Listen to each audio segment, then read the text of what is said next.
நீ ஆர்ட்ஸ் தானடா படிச்ச, எப்படி ஐடில வேலை பார்க்குற? எந்த டிகிரினாலும் பரவாயில்லண்ணா. சென்னையில் இருக்க எஸ்எல்ஏ ஐடி ட்ரைனிங் இன்ஸ்டியூட் தான் நான் ட்ரைனிங் எடுத்தேன். மாதம் 30,000 சம்பாதிக்கிறேன். சூப்பர்டா. For IT training and placement, contact 88707 67784.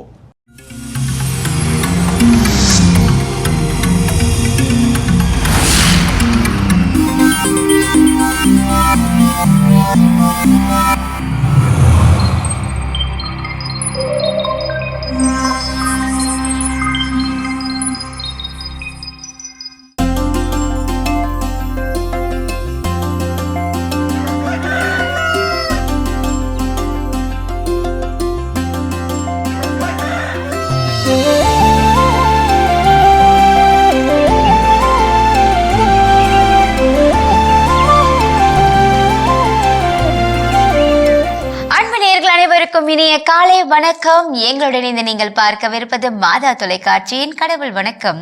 வணக்கம் ஜோஸ். வணக்கம் யமுனா, எப்படி இருக்கீங்க? எப்பவும் போல சூப்பரா இருக்கேன். நீங்க எப்படி இருக்கீங்க? எல்லா நாள் போலவே இன்றைய நாளும் ரொம்ப ரொம்ப மகிழ்ச்சியா இருக்கீங்க, உற்சாகமா இருக்கிறேன். ஓகே. ஸோ இன்னைக்கான கதை என்ன அப்படின்னா, கதையில ஒரு 2 பசங்க, சின்ன பசங்க சரி மல்லுக்கு அடிச்சுக்கிட்டு சண்டை போடுறாங்க. ஓகே. டேய் எனக்கு தாண்டா, டேய் எனக்கு தாண்டான்னு மாத்தி எனக்கு தான் உனக்கு தான் என்ன பண்றாங்க, சண்டை போட்டுட்டு இருக்காங்க. இதை பார்த்த ஒருத்தர் என்ன பண்றாரு, அந்த பக்கம் கடை வச்சிருக்கிற ஒருத்தர் போயிட்டு, என்னப்பா இப்படி சண்டை போட்டுட்டு இருக்கீங்க ரோட்ல நின்று அப்படின்னு சொல்றாரு. எல்லாரும் சொல்லுவாங்க இல்லையா அந்த மாதிரி. அதுல ஒரு பையன் சொல்றேன், ஐயா நாங்க வரும்போது கீழே ஒரு 50 ரூபா நோட்டு கிடந்துச்சு, நான் அதை பார்த்தேன், அது எனக்குன்னு நான் சொல்றேன், ஆனா இவன் தான் அதை எடுத்தான், அவன் இவனுக்குன்னு என்ன பண்றான் சொல்றான், அதனாலதான் எங்களுக்குள்ள சண்டை. அப்ப இவர் பாக்குறாரு, ஆஹா 50 ரூபாயா, சரி அப்ப நம்ம சின்ன பசங்க தானே, நம்ம என்ன பண்ணிடலாம், ஏமாத்தி வாங்கிடலாம்னு சொல்லிட்டு, டே தம்பி நான் நாளைக்கு காலையில கடை திறக்க வரும்போது அந்த 50 ரூபா காணும்னு நினைச்சேன், கீழே எங்கேயோ விழுந்துட்டு, அதுதான் போலாது, சரிவா நான் ஆளுக்கு ஒரு 10 ரூபா தரேன், நீ என்ன பண்ண அந்த 50 ரூபா என்கிட்ட கொடுத்துருன்னு சொல்லிட்டு இவர் என்ன பண்றாரு, அதை வாங்கிட்டு இவனுக்கு ஒரு 10 ரூபா அவனுக்கு ஒரு 10 ரூபான்னு கொடுத்து என்ன பண்ணிடுறாரு, அனுப்பி வச்சிடறாரு. அனுப்பி வச்சுட்டு வந்து இந்த 50 ரூபாய் பிரிச்சு பார்த்தா அது ஒரு பக்கம் தான் பிரிண்டட், இன்னொரு பக்கம் என்ன பண்ணல, பிரிண்ட் பண்ணல. இவரு அடா பாவி, நம்ம அவங்களை ஏமாத்தணும்னு பார்த்தா பொறுமை இல்லாம நம்ம அவசரப்பட்டு நம்ம என்ன பண்ணிட்டோம், ஏமாந்துட்டோமே அப்படின்னு சொல்லிட்டு என்னடா பண்ண நினைச்சிட்டு இருக்கேளே, அந்த 2 பசங்களோட அப்பா என்ன பண்றாரு, பாராரு வந்துட்டு, யோ என் பையன் கீழே கடந்ததுன்னு சொல்லி ஒரு 50 ரூபா எடுத்து கொடுத்தா நம்மள, அதுக்கு என்ன நீ 10 ரூபா, அதெல்லாம் ஒன்றும் தேவையில்லை, நாங்கள் அந்த 50 ரூபாய் கோயில் உண்டியலில் போட்டுருவோம், நீ என்ன பண்ணு அந்த 10 ரூபா வச்சுட்டு நீ இப்போ அந்த 50 ரூபா இடம் பண்ணு குடுன்னு சொல்லி இவங்க கிட்ட கொடுத்த 10 20 ரூபாய் வாங்கி கொடுத்துட்டு திரும்ப 50 ரூபாய் என்ன பண்றாரு கேட்கிறாரு. இப்ப இவர் வந்து இல்ல அது ஒரு பக்கம் தான் பிரிண்டட்னு சொன்னா, அப்புறம் ஏன் 10 ரூபா கொடுத்த ஆளாளுக்குன்னு கேட்பாரு. இப்ப இந்த இதுதான் கொடுத்தான்னு சொல்லி கொடுத்தா, இல்ல நீ ஏமாத்துற 50 ரூபாய் வாங்கி வச்சுக்கிட்டு என்ன பண்ணுவாரு சொல்லுவாரு. கடைசி வர வழி இல்லாம என்ன பண்ணிட்டாரு, 50 ரூபாய் எடுத்து 70 ரூபாய் லாஸ். ஆமா 20 ரூபா கூட ரிட்டர்ன் வந்துருச்சு, 50 ரூபாய் என்ன ஆகி போச்சு, தேவையில்லாம ஒரு நஷ்டம். இப்ப வாழ்க்கையில சில நேரங்கள்ல பிறரை ஏமாத்தணும் அப்படின்னு நாம நினைச்சா நம்ம தான் ஏமாந்து போயிடுற அளவுக்கு இருக்கு. ஓகே, ஸோ யாரையும் ஏமாற்றாமல் வாழ கற்றுக்கொள்வோம் என்ற இந்த சிந்தனையோடு இந்த நாளை தொடங்கலாம். இப்போ ஆலிதர்சனம் பார்க்கலாம்.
நாளை தரிசனம் பார்த்தாச்சு, இன்றைய நாளை நம்ம தொடங்கியாச்சு.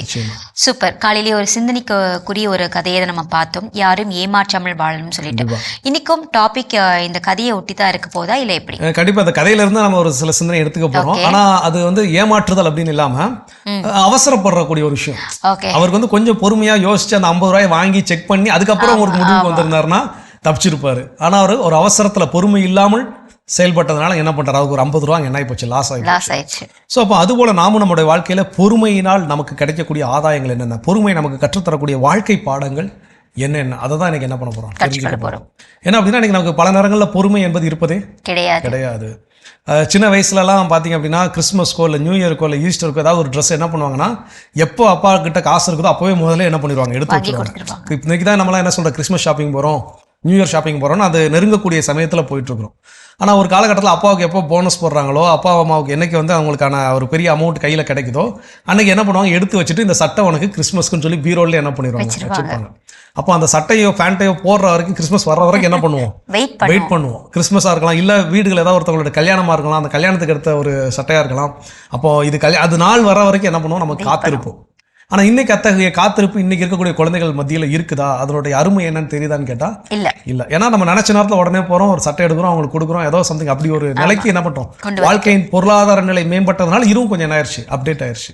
ஸோ அப்போ இதில் பொறுமை நமக்கு கற்றுத்தரக்கூடிய வாழ்க்கை பாடம் என்ன அப்படின்னு பார்த்தீங்கன்னா, நல்ல விஷயங்கள் நிச்சயமாக நேரம் எடுக்கும். குட் திங்ஸ் டேக் டைம் அப்படின்னு சொல்லுவாங்க. அப்போ அந்த நல்ல விஷயம் நடக்கிற வரைக்கும் நாம் காத்திருக்க வேண்டும் அப்படிங்கிற ஒரு வாழ்க்கை பாடத்தை இந்த பொறுமை நமக்கு கற்றுக் கொடுக்கிறது. சூப்பர். தொடர்ந்து பேசலாம், இப்ப பகுதியை பார்க்கலாம்.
நம்முடைய கடவுளை புகழ்ந்து பாடுவது நல்லது, அவரை புகழ்வது இனிமையானது, அதுவே புடையது. ஆண்டவர் எருசலேமை மீண்டும் கட்டி எழுப்புகின்றார், நாடு கடத்தப்பட்ட இஸ்ரவேலை கூட்டி சேர்க்கின்றார்.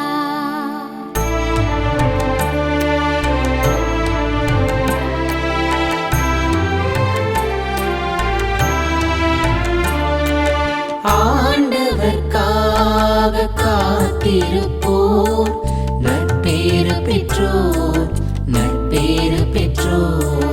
ஆண்டவர்க்காக காத்திருப்போர் நற்பேறு பெற்றோர், நற்பேறு பெற்றோர்.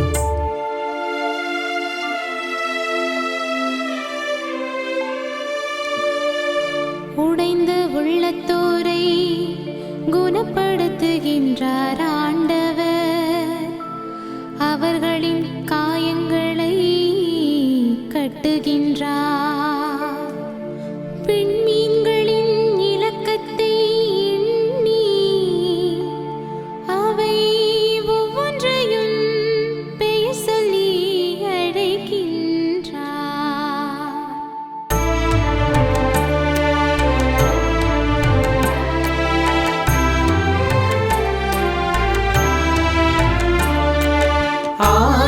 ஆண்டவர்க்காக காத்திருப்போர் நற்பேறு பெற்றோர், நற்பேறு பெற்றோர். ஆண்டவர்க்காக காத்திருப்போர் நற்பேறு பெற்றோர், நற்பேறு பெற்றோர். இறை இயேசுவில் பிரியமான சகோதர சகோதரிகளே, தினம் ஒரு திருப்பாடல் நிகழ்விலே உங்களை சந்திப்பதிலே மகிழ்ச்சி கொள்கிறேன். ஒவ்வொரு நாளும் ஒரு திருப்பாடலை நாம் சிந்தித்து கொண்டிருக்கிறோம். இன்று தினத்திலே நாம் சிந்திக்க இருக்கக்கூடிய அந்த ஒரு திருப்பாடல் 147 இறை வசனங்கள், 1 முதல் 6 முடிய இருக்கக்கூடிய இறை வசனங்கள். அன்புக்குரியவர்களே, முதல் வசனம் மிக அழகாக சொல்கிறது. தாவீது ஆசிரியர் ஆண்டவரை தாமே புகழ்ந்து பாடுகிறார். அவருடைய வார்த்தைகளை நாம் கவனிக்கின்றோம். கடவுளை புகழ்ந்து பாடுவது நல்லது, அவரை புகழ்வது இனிமையானது, அதுவே ஏற்புடையது என்று கூறுகிறார். ஒவ்வொரு நாளும் அதிகாலை நாம் எழுந்த உடனே இறைவனை புகழ்ந்து பாடுவது நல்லதாக இருக்கிறது. அது இறைவனது திருவுளமாக இருக்கிறது. இறைவன் அதை விரும்பி கொண்டிருக்கிறார். இது அழகாக அவர் பாடுகிறார். கடவுளை புகழ்வது நல்லது, அவரை புகழ்வது இனிமையானது. புகழ்வது நல்லது, இனிமையானது, அதுவே ஏற்புடையது. இறை இயேசுவில் பிரியமானவர்களே, யாம் எதற்காக இறைவனை புகழ வேண்டும்? அந்த புகழ்தல் ஏன் இனிமையாக இருக்கிறது? ஏன் அது கடவுளது திருவுளமாக இருக்கிறது என்று நாம் பார்க்கின்ற பொழுது அதற்கான பதிலையும் திருப்பாடல் ஆசிரியர் மிக அழகாக கூறுகிறார். இதோ ஆண்டவர் தாமே நம்மை கூட்டி சேர்க்கக்கூடியவராக இருக்கிறார். எருசலேமிலே புதியதொரு ஆலயத்தை கட்டி எழுப்பக்கூடியவராக இருக்கிறார். ஏன், எப்படி, எதற்காக ஆண்டவர் தாமே அந்த ஆலயத்தை அவர் கட்டி எழுப்ப வேண்டும்? எருசலேம் தேவ ஆலயத்தை எதற்காக அவர் கட்டி எழுப்ப வேண்டும்? மிக அழகாக சொல்லப்பட்டிருக்கிறது. ஆண்டவர் தாமே மீண்டுமாக வந்து எருசலேமை கட்டி எழுப்புகிறார். நாடு கடத்தப்பட்ட மக்களை ஒன்றாக இணைக்கிறார். நாடு கடத்தப்பட்டவர்களை நாம் பார்க்கின்ற பொழுது விவிலியம் மிக அழகாக சொல்கிறது. ஆண்டவரது வார்த்தையை கேட்காமல் அவர்கள் நடந்தபடியினால், ஆண்டவருடைய கோபத்தினால் அவர்கள் அந்நிய நாட்டு அரசர்களால் அடிமைகளாக இட்டுச் செல்லப்படுகிறார்கள். மீண்டுமாக மனம் வருந்தி ஆண்டவரிடத்தில் முறையிடுகின்ற பொழுது அவர்களை ஆண்டவர் தாமே திரு தூதர்களை அனுப்பி அங்கே அவர்களை மீண்டுமாக அழைத்து வருவதை நாம் பார்க்கிறோம். அப்படி அழைத்து வருகின்ற பொழுதுதான் ஆண்டவர் சொல்கிறார், உங்களை கொண்டுதான் நான் எருசலேமை மீண்டுமாக கட்டி எழுப்ப இருக்கிறேன். இதோ நீங்கள் அந்நிய தேசத்திலிருந்து வருகிறீர்கள், அடிமை தனத்திலிருந்து வருகிறீர்கள், உங்களது உள்ளமானது உடைந்து போயிருக்கிறது. உடைந்த உள்ளத்தோரை நானே குணப்படுத்துகிறேன் என்று ஆண்டவர் சொல்கிறார். உடைந்த உள்ளத்தோரை நானே குணப்படுத்துகிறேன். கஷ்டங்கள், துன்பங்கள், வேதனைகளினால் உங்களது உள்ளமானது நொறுங்கி போயிருக்கிறது. இதோ நானே மருந்திட்டு அவைகளை குணப்படுத்துகிறேன். மேலுமாக மனக்காயங்கள் இருக்கிறது என்றால், மனவேதனைகள் இருக்கிறது என்றால், இதோ அந்த காயங்களையும் நானே மருந்திட்டு குணப்படுத்துகிறேன் என்று ஆண்டவர் சொல்கிறார். ஆக அத்தகைய மகிமை பொருந்திய அந்த இறைவன், இரக்க மிகுந்த இறைவன், நாடு கடத்தப்பட்ட மக்களை ஒன்றாக இணைத்து ஒரு ஆலயத்தை எழுப்புகிறார். எருசலேம் தேவாலயத்தை எழுப்புகிறார். ஆக மக்களாகிய நாம் அனைவரும் ஒன்றாக இணைந்ததுதான் அந்த ஆலயமாக இருக்கிறது.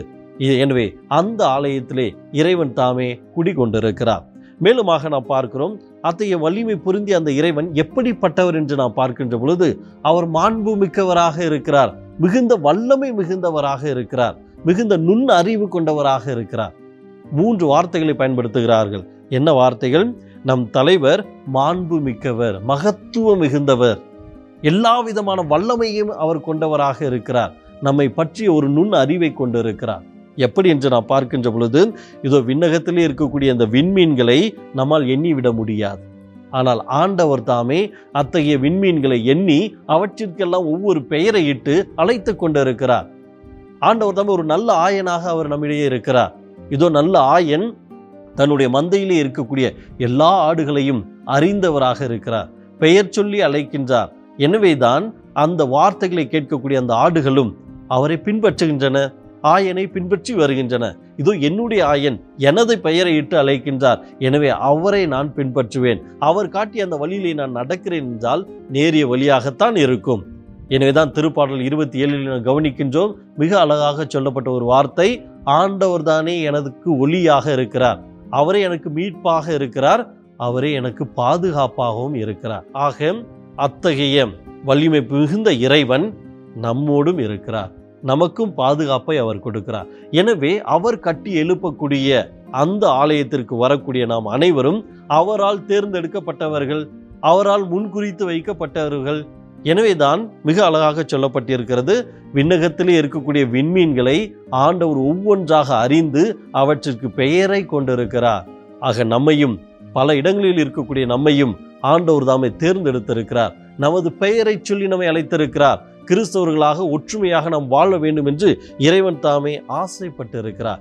எனவேதான் நம்மை கொண்டு அவர் அந்த ஆலயத்தை அவர் எழுப்பி கொண்டிருக்கிறார். எனவே இயேசுவில் பிரியமானவர்களே, நம்மை நாம் சிந்தித்து பார்ப்போம். இறைவன் கட்டியிருக்கக்கூடிய அந்த ஆலயத்திலே நாமும் ஒரு செங்கல் கற்களாக இருக்கிறோம். எனவே அந்த செங்கற்கற்கள் வலிமையோடு இருக்க வேண்டும் என்றால் நாம் நமது விசுவாசத்திலே திடமனதோடு இருக்க வேண்டும். எனவே இந்த திருப்பாடல் வழியாக ஆண்டவரை நாம் புகழ்கின்ற பொழுது இந்த வாக்குறுதியை பெற்றுக்கொள்வோம். நாம் இறைவனின் மீது நம்பிக்கை உள்ளவர்களாக ஒரு நாளும் அந்த நம்பிக்கையிலிருந்து தளர்ந்து விடாமல் இருக்க நாம் ஜெபிப்போம். அன்பு மிகுந்த இறைவாம், நீர்தாமே எங்களுக்கு வலிமையாக இருக்கிறேன், எங்களை கூட்டி சேர்க்கக்கூடியவராக இருக்கிறேன். நாங்கள் பலதரப்பட்ட மக்களாக இருந்தாலும் ஒரு மனம் கொண்டவர்களாக உம்மை நோக்கி வருகிறோம். பயப்படாமல் தைரியத்தோடு வருகிறோம். இதோ உம்மை துதிப்பது நல்லது, உம்மை புகழ்வது இனிமையானது, அதுவே உமக்கு ஏற்புடையது என்று நீர்தாமே சொல்லியிருக்கிறீர். இதோ உடைந்த உள்ளத்தோரை அரவணைக்கக்கூடியவராக நீர்தாமே இருக்கின்றீர். தாழ்நிலையில் இருக்கக்கூடியவர்களை உயர்த்துபவராகவும் நீர்தாமே இருக்கிறீர். எங்களுக்கு எதிராக இருக்கக்கூடியவர்கள் எல்லாம் கீழே மட்டம் தட்டிவிட்டு எங்களுக்கு நீதியை வழங்கக்கூடியவராகவும் நீர்தாமே இருக்கிறீர். இதோ இந்த நல்ல நாளிலே எங்கள் ஒவ்வொருவரையும் ஆசீர்வதித்து காத்து வழிநடத்த வேண்டுமாய் உம்மை நோக்கி ஜெபிக்கின்றோம். நாங்கள் ஒவ்வொரு நாளும் உம்மையே புகழ, அந்த புகழ்ச்சியானது இனிமையானதாக அமைய, அதுவே உமது திருவுலகமாக இருக்க எங்களை நிறைவாக ஆசீர்வதியும். ஆமென். அருமையான தினம் ஒரு திருப்பாடல் பகுதி பார்த்துட்டோம். எனக்கான திருப்பாடலும் கேட்டாச்சு. அதோட பேசிட்டு இருக்கிறோம். பொறுமை நமக்கு கற்றுத்தரக்கூடிய வாழ்க்கை பாடங்கள் என்னென்ன அப்படின்னு சொல்லி அதில் அடுத்ததா என்ன? அடுத்தது என்னென்னா, எல்லா நேரத்திலும் நம்ம ரியாக்ட் பண்ணணும்னு அவசியமே கிடையாது. நம்ம பொறுமையாக கூட நம்ம இருக்கலாம். அந்த பொறுமை நமக்கு நிறைய பாடங்களை நமக்கு கற்றுக் கொடுக்கும். இன்னொன்று சொல்ல பார்த்தீங்கன்னா, எல்லாத்துக்கும் நம்ம கத்தி கத்தி கத்தி கத்தி சண்டை போடுறதுனால நமக்கு ஒரு பயணமே கிடைக்க போகிறது கிடையாது. அந்த பல நேரங்களில் நம்மக்கிட்ட ஏதாவது ஆன்சர் கிடைக்குமா, இவங்க கிட்டேருந்து ஏதாவது கோபத்தை வாங்க முடியுமான்னு காத்திருக்கிறவங்களுக்கு மத்தியில் நம்ம இந்த பொறுமையை கையாளும் பொழுது நமக்கு அவ்வளோ பெரிய நன்மை நமக்கு கிடைக்குது. நிச்சயம். நீங்கள் சொல்லும்போது ரெண்டு விஷயம் ஞாபகத்துக்கு. ஒன்று ஒரு சாக்லேட் விளம்பரம். அதில் சொல்லுவாங்க, ஈட் சாக்லேட் டூ நத்திங் அப்படின்னு சொல்லி. நல்ல வேலைப்பா நீ எதுவுமே செய்யலை, அதனால நல்லது நடந்திருக்கும். ஒரு பாட்டியம்மா என்ன பண்ணுனா, ஏதோ எடுத்துற சொல்லும், இவன் எடுத்தே தர மாட்டான். அவங்க எந்திரிச்சு போன கேப்ல மேல இருந்து கீழே வந்துடும். நல்ல வேலைப்பா நீ ஒன்றும் பண்ணலை அப்படின்னு சொல்லி. சில நேரங்களில் நீங்க சொன்ன மாதிரி எல்லா விஷயத்துக்கும் நம்ம ரெஸ்பான்ஸ் பண்ணணும், எல்லா விஷயத்துக்கும் ரியாக்ட் பண்ணணுங்கிற தேவை கிடையாது.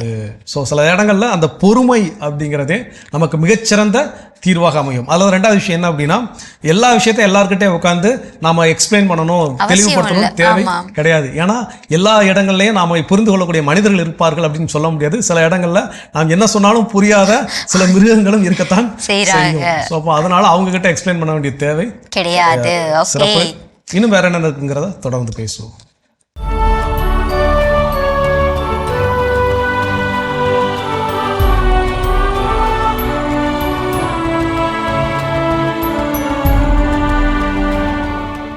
டிசம்பர் 6.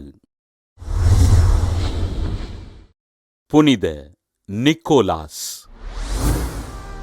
துருக்கியில் பத்தாரா பகுதியில் வாழ்ந்த இறைபக்தி நிறைந்த குடும்பத்தில் கிபி 270ஆம் ஆண்டு பிறந்தார் நிக்கோலாஸ்.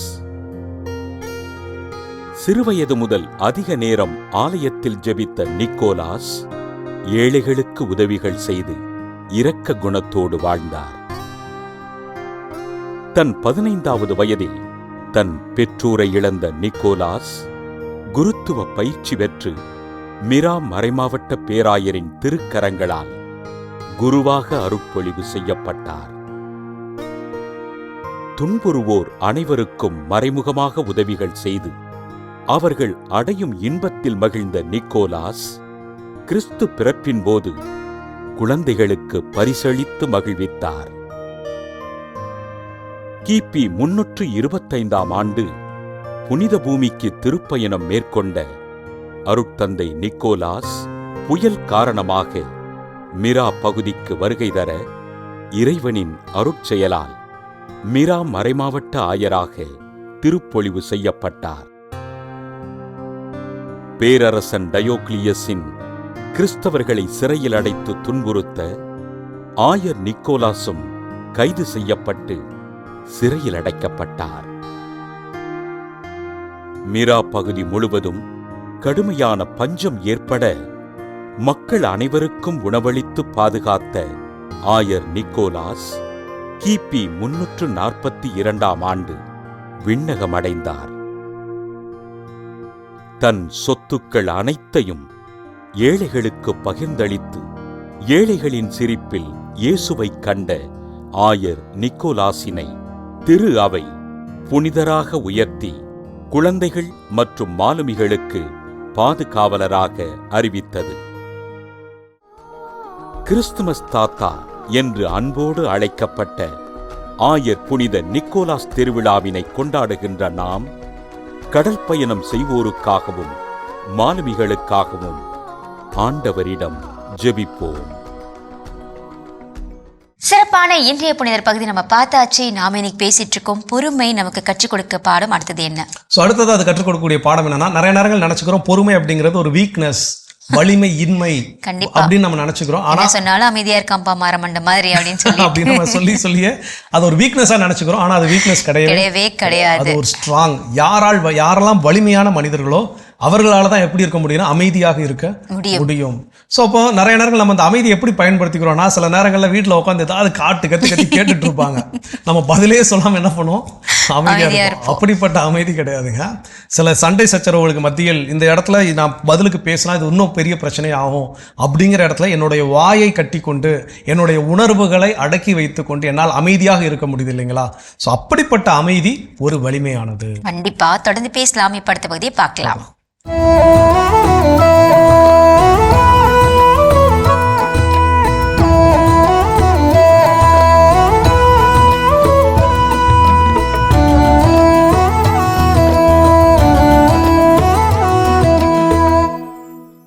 அமைதியான அரசு நூலகம் அது. அதில் அமர்ந்து ஆர்வமாய் படித்துக் கொண்டிருந்தாள் அழகான யுவதி ஒருத்தி. தனியாக அமர்ந்தபடி அவள் அருகே இருக்கையொன்று காலியாக இருக்கவே மெல்ல புன்னகைத்தபடி அருகே போனான் அழகான யுவன் ஒருவன். நூலக அமைதி கலைத்து சன்னமாக முணுமுணுத்தான். அருகிலே நான் அமரலாமா? அவ்வளவுதான். அவள் நிமிர்ந்து பார்த்தாள். காட்டுத்தனமாக கத்திவிட்டாள். என்ன, இன்றிரவு உன்னோடு தங்குவதா? என்ன நினைத்தாய் என்னை? நான் யார் தெரியுமா? சத்தம் கேட்டு சத்தத்தின் உள்ளடக்கத்தை உணர்ந்து நூலகத்தில் படித்து கொண்டிருந்த எல்லோருமே அவனை திரும்பி பார்க்க அவமானத்திலே ஆடிப்போனான், கூனி குறுகி போனான். அங்கிருந்து அகன்று போய் தூரத்தில் இருந்த காலி இருக்கையில் அமைதியாய் அமர்ந்து வாசிக்க ஆரம்பித்தான். கொஞ்ச நேரம் போனது. அவமானப்படுத்திய அந்த அழகான யுவதி மெல்ல எழுந்து அவன் அருகில் போய் அமர்ந்து நூலக அமைதியை சன்னமாக கலைத்து முணுமுணுத்தாள். மன்னிக்கவும், நான் மனோதத்துவம் பயிலும் மாணவி. போலி குற்றச்சூழலிலே உங்கள் மனநிலை எப்படி இருக்கும் என்று ஆய்வு பார்க்கவே இப்படி செய்தேன். அவ்வளவுதான். அவன் நிமிர்ந்து பார்த்து விட்டு கத்திவிட்டான். என்ன, ஒரு இரவுக்கு 1000 ரூபாயா? அதெல்லாம் முடியாது. என்ன நினைத்தாய் என்னை? நானெல்லாம் வர முடியாது. நான் யார் தெரியுமா? இரண்டாம் சத்தத்தை கேட்டு சத்தத்தின் உள்ளடக்கத்தை உணர்ந்து அங்கே படித்து கொண்டிருந்த எல்லோருமே அவளை திரும்பி பார்க்க அவமானத்தில் ஆடிப்போய் விட்டாள் அவள். அவர்கள் ஆடி அடங்க இப்போது இவன் முணுமுணுத்தானா? மன்னிக்கவும், நான் சட்டக்கல்லூரி மாணவன். நிரபராதி ஒருவரை குற்றவாளியாக்குவது எப்படி என்று ஆய்வு பார்க்கவே நான் அப்படி செய்தேன். இதுதான் எல்லை தாண்டிய பயங்கரவாதம் என்பதோ? உன் பக்கத்து நியாயமும் விளைவும் அடுத்த பக்கத்துக்கும் பொருந்தும் தானே. பதிலுக்கு பதில் வாதாட பலருக்கு தெரியும். ஆனால் மனதோடு மனதாய் உறவாட சிலருக்கு மட்டும்தான் தெரியும். பதிலுக்கு பதில் பேசுபவர்கள் அறிவாளிகளும் அல்ல, மௌனமாய் விலகி நிற்பவர்கள் முட்டாள்களும் அல்ல. தெரியாத ஒரு விஷயத்தை தெரிந்து கொள்வது அவமானம் அல்ல, தெரிந்து கொள்ளாமல் இருப்பதே அவமானம். அதிர்ச்சி தரும் எவரும் அதை பெறவும் தயாராக இருக்க வேண்டும்.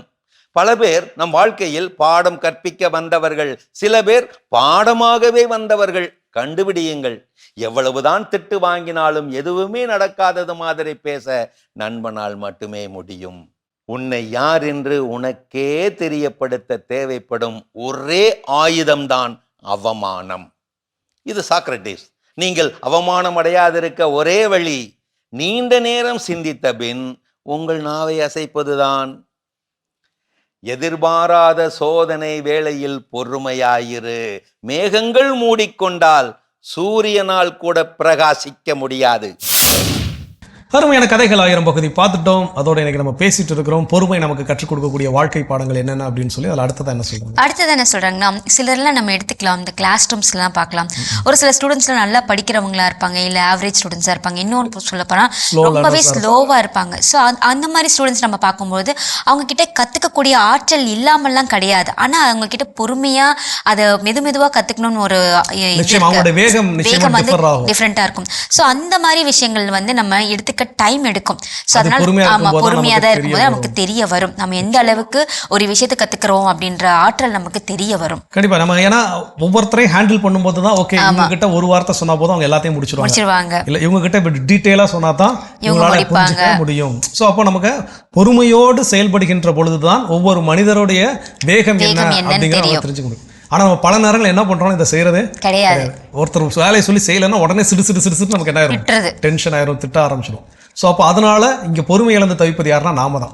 ஸோ அப்போ நாம் அத்தகைய சூழலில் பொறுமையோடு கையாளுகின்ற பொழுது ஒவ்வொரு மனிதனுடைய வேகம் என்ன என்பதை நம்மால் கற்றுணர்ந்து கொள்ள முடியும். சூப்பர். தொடர்ந்து பேசலாம். இப்ப அடுத்த பகுதியை பார்க்கலாம்.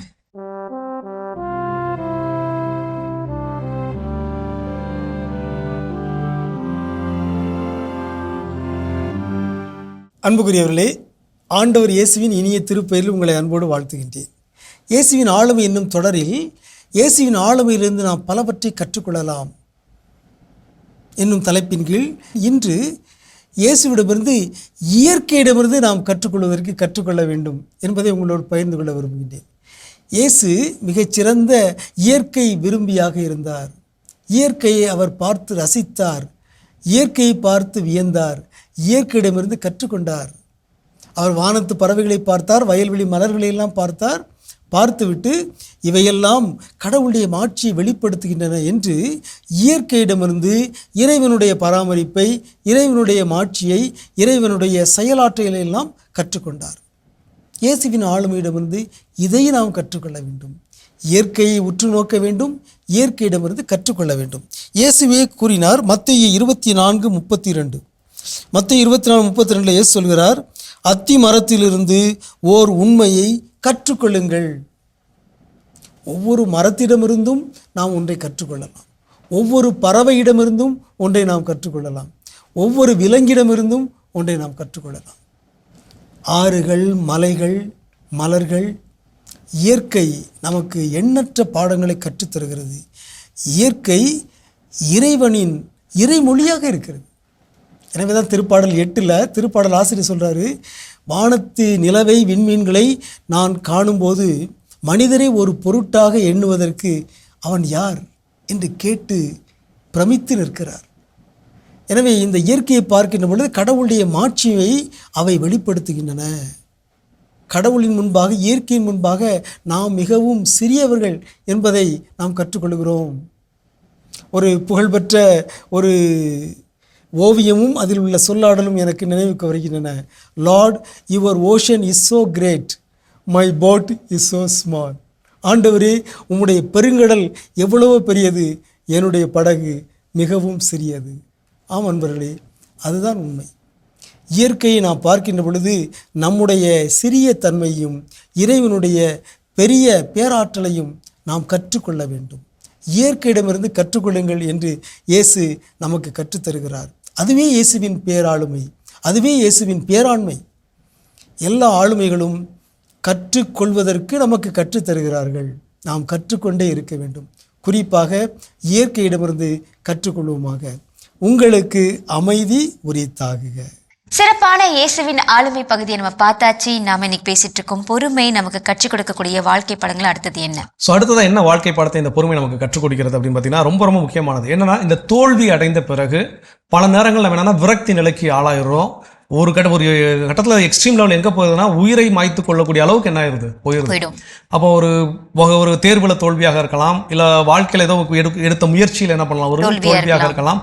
எதுவாக இருந்தாலும் அந்த விரக்தி மனநிலை எக்ஸ்ட்ரீம் லெவல் போகிறப்போ உயிரை மாய்த்து கொள்ளக்கூடிய அளவுக்கு போகிறது. ஆனால் அந்த இடத்துல அதை பற்றி கவலை இல்லாமல் பொறுமையாக நம்ம இருந்தோம் அப்படின்னா ஏன் தோல்வி அடைஞ்சோங்கிற ஒரு கேள்வி நமக்குள்ள வரும். அந்த கேள்விக்கு பொறுமையாக உட்காந்து யோசித்தா அதுக்கான காரணம் நமக்கு என்ன பண்ணும், கிடைக்கும். அந்த காரணத்தை கண்டறிந்து விட்டால் பொறுமையாக அதை எப்படி நம்ம மாற்றுவது அப்படிங்கிறதுக்கான வழி நமக்கு கிடைக்கும். அப்போ அந்த இடத்துல பொறுமையா இருக்கின்ற பொழுது அந்த தோல்வியை என்னால் மீண்டும் என்னவா மாற்றிக்கொள்ள முடியும், வெற்றியாக மாற்றிக்கொள்ள முடியும். ஸோ அப்போ தோல்வி அடைகின்ற பொழுது அந்த தோல்வி ஒரு முடிவல்ல என்பதை எது கற்றுக் கொடுக்குன்னா பொறுமை தான் கற்றுக் கொடுக்கும். சூப்பர், தொடர்ந்து பேசலாம். அதுக்கு முன்னாடி ஒரு பிரேக் போயிட்டு வரலாம்.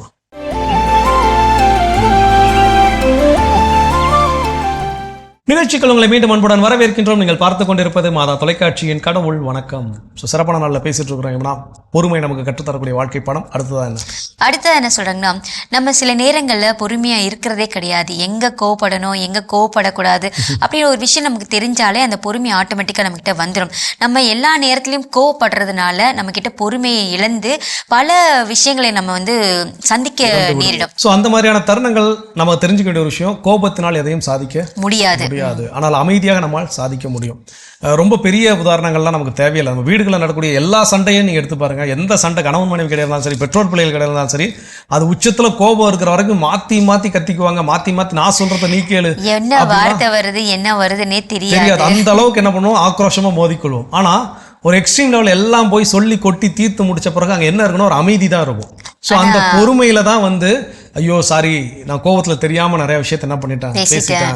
கோவத்தில் நீ என்ன சொல்ல வர, உன்னோட பெர்ஸ்பெக்டிவ் என்னன்னே நான் புரிஞ்சிக்கல, இப்போ நான் புரிஞ்சுக்கிட்டேன், ஐ எம் எக்ஸ்ட்ரீம்லி சாரி அப்படின்னு சொல்லி அந்த மன்னிப்பு கேட்டு அது சுமூகமான நிலைக்கு எப்போ வரும்னா அது கோபத்தோடைய தீர்வு கிடையாது.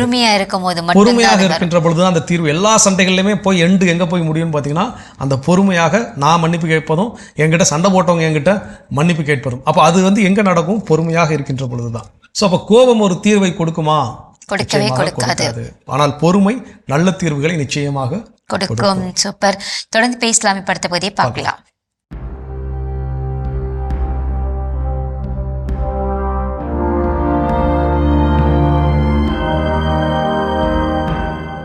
மாதா தொலைக்காட்சி நண்பர்களே, உங்கள் அனைவருக்கும் வாழ்த்துக்கள். நம்முடைய இல்லங்களிலே நாம் மகிழ்ச்சியோடு வாழ வேண்டும் என்று பெரிதும் விரும்புகிறோம்.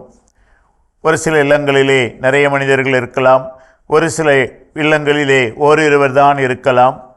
எப்படி இருந்தாலும் நமது இல்லத்திலே, எனது வீட்டிலே நான் மகிழ்ச்சியோடு இருக்க வேண்டும் என்பதுதான் எல்லாருடைய விருப்பம்.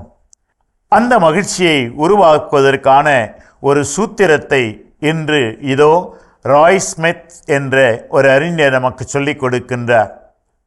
அவர் இப்படி கூறுகிறார், domestic happiness depends upon the ability to overlook.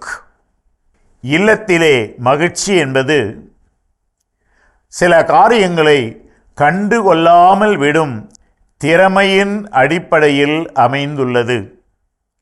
மனிதராகிய நமக்கு எப்போதும் ஒரு இயல்பு என்ன என்றால், ஒரு இடத்துக்கு செல்லும்போது ஏன் இது இப்படி இருக்கிறது, ஏன் இதை இப்படி செய்யவில்லை, இதுக்கு பதிலாக இப்படி இருந்திருக்க வேண்டுமே என்று எதையாவது ஒன்று அங்கே இருப்பதை பற்றி குறை சொல்லி கொண்டே இருக்க வேண்டியது. பாருங்கள், அவர் கூறுகிறார், இல்லத்தில் மகிழ்ச்சி என்பது சில காரியங்களை கண்டுகொள்ளாமல் விடும் திறமையின் அடிப்படையில். அவர் பயன்படுத்துகிற வார்த்தை பாருங்கள், எபிலிட்டி டு ஓவர்லுக், கண்டுகொள்ளாமல் விடும் திறமை. வீட்டிலே நுழைகிறோம், ஒரு சில பொருட்கள் அங்குமாக கலைந்திருக்கின்றன. உடனே ஏன் இது இப்படி இருக்கிறது, எதனால் வந்தது என்றெல்லாம் சீறி எழுந்தால் அங்கே மனதிலே அமைதி இல்லை, வீட்டிலே அங்கே அமைதி இல்லை. சரி, ஒரு சில காரியங்களை, எல்லாவற்றையும் என்று சொல்லவில்லை, ஒரு சில காரியங்களை கண்டுகொள்ளாமல் விடும்போது அங்கே அமைதி இருக்கும். உரிய நேரத்திலே தேவையானதை நாம் ஒழுங்குபடுத்தி கொள்ளலாம். அங்கே மற்றவர்களுடைய அமைதியை கெடுக்க வேண்டிய சூழ்நிலையும் இருக்காது. எனவே ஒரு சில காரியங்களை கண்டுகொள்ளாமல் விடுகின்ற திறமை, ஆற்றல் நம் மனதிற்கு வந்துவிட்டால் நம் இல்லத்திலே மகிழ்ச்சி எப்போதும் இருக்கும். முயன்று பார்ப்போமா? உங்கள் அனைவருக்கும் வாழ்த்துக்கள். சிறப்பான ஆன்றோர் வாக்கு பகுதி நம்ம பார்த்தாச்சு. நாம இன்னைக்கு பேசிட்டு இருக்கோம் பொறுமை நமக்கு கற்றுக் கொடுக்கக்கூடிய வாழ்க்கை பாடங்கள்ல அடுத்ததா நம்ம என்ன கற்றுக்க போறோம். ஸோ அடுத்ததா என்ன அப்படின்னா, நம்ம வீட்டுகளில் இல்லை நம்முடைய சொந்தக்காரங்க மத்தியில் யாரோ நம்மளை அவமானப்படுத்திட்டாங்க, உங்ககிட்ட பொருளாதார வசதி இல்லை நீ படிப்பதற்கே லாய்க்கு இல்லை, இப்படி ஏதாவது நம்மளை சொல்லிட்டாங்கன்னா நமக்கு உடனே என்ன ஆகும்னா நம்மளுடைய அந்த செல்ஃப் ரெஸ்பெக்ட் ஈகோ என்ன ஆகும், டச் ஆகும். அந்த இடத்துல அவங்க முன்னாடி நம்ம என்ன பண்ணணும், வாழ்ந்து காட்டணும் அப்படிங்கிற விஷயம் வரும். அப்போ இது இந்த திரைப்படங்களில் வருவது போல ஒரே பாட்டில் ஓஹோன்னு வந்துட முடியுமான்னு கேட்டால் வர முடியாது. கொஞ்சம் கொஞ்சமாக. அப்போ நம்ம அந்த வரைக்கும் நம்ம என்ன பண்ணுவோம், பொறுமையாக இருப்போம். நம்ம வந்து பேச மாட்டோம், ஆனால் உள்ளுக்குள்ள ஒரு வைராகியம் இருக்கும். நான் போய் ஜெயிச்சு காட்டின பிறகு உன் முன்னாடி நீ என்னெல்லாம் சொல்லி பேசுனியோ அந்த வார்த்தைகள்லாம் நான் பதிலுக்கு பதில் என்ன பண்ணுவோம், உங்ககிட்ட நான் கேட்பேன் அப்படிலாம் சொல்லி எல்லாருக்குள்ளே ஒரு பயங்கரமான ஒரு கோபம் இருக்கும். அப்போ நம்ம என்ன பண்ணுவோம், அந்த அவமானமான தருணத்தில் அவமானப்படுத்தப்பட்ட இடத்துல ஒரு அசைக்க முடியாத சக்தியாக வந்து நிற்கணும்னு என்ன பண்ணுவோம், முயற்சி பண்ணுவோம். அதுக்கு சில மாதங்கள் எடுக்கலாம், சில வருடங்கள் எடுக்கலாம். ஆனால் நம்ம பொறுமையாக என்ன பண்ணுவோம், அதுக்கு உழைச்சிக்கிட்டே இருப்போம். அப்போ அந்த நாள் வரும், நம்ம எதிர்பார்த்த ஒரு நாள் வரும், நம்ம அசைக்க முடியாத சக்தியாக நிற்கக்கூடிய அந்த நாள். அந்த நாளில் போய் நின்று நம்ம எதெல்லாம் பேசணும்னு நினைச்சோமோ அன்றைக்கி அதெல்லாம் பேசியிருப்போமான்னு கேட்டால் கண்டிப்பாக பேசியிருக்க மாட்டோம். ஏன்னா நமக்கு நல்லா தெரியும், நீ என்னால் முடியாதுன்னு சொன்னால், ஆனால் நான் அந்த இடத்துல என்ன பண்ணியிருக்கிறேன், வந்து காட்டியிருக்கிறேன், என் செயலில் நான் என்ன பண்ணியிருக்கிறேன், காட்டியிருக்கிறேன். இதுக்கு மேலே நான் அதை பேசி உங்ககிட்ட ஒன்றும் புரிய வைக்கிறதுக்கு ஒன்றும் இல்லை அப்படிங்கிற ஒரு பக்குவம் அடைந்த நிலைக்கு நம்ம என்ன பண்ணியிருப்போம், போயிருப்போம். அப்போ இந்த பொறுமையினால இந்த சொல்லுவாங்க இல்லையா, நம்ம வந்து ஒரு மரத்தில் ஒரு கல்லவுட் அடிக்கிறப்ப அதில் நம்ம ஒரு மாங்காய் குறி வச்சிருப்போம், அது 2 மாங்காய் என்ன பண்ணும், கீழே விழும். ஸோ அது போல இது நான் எதை செய்து அடைய வேண்டும் நினைச்சனோ அந்த இடத்தையும் நான் செஞ்சு அடைஞ்சிருப்பேன். இந்த பொறுமையாக நான் நகர்ந்து வந்ததுனால எனக்குள்ள ஒரு பக்குவப்பட்ட நிலையை நான் என்ன பண்ணியிருப்பேன், அடைந்திருப்பேன். ஸோ அப்போ அந்த பொறுமை எனக்கு சின்ன சின்ன ஸ்டெப் எடுத்து வச்சா போதும், பெரிய ரிசல்ட் எனக்கு கிடைக்கும் அப்படிங்கிறத கற்றுக் கொடுக்கிறது. கற்றுக்கொள்வோம், தொடர்ந்து பேசுவோம். இப்போ அடுத்த பகுதியை பார்க்கலாம்.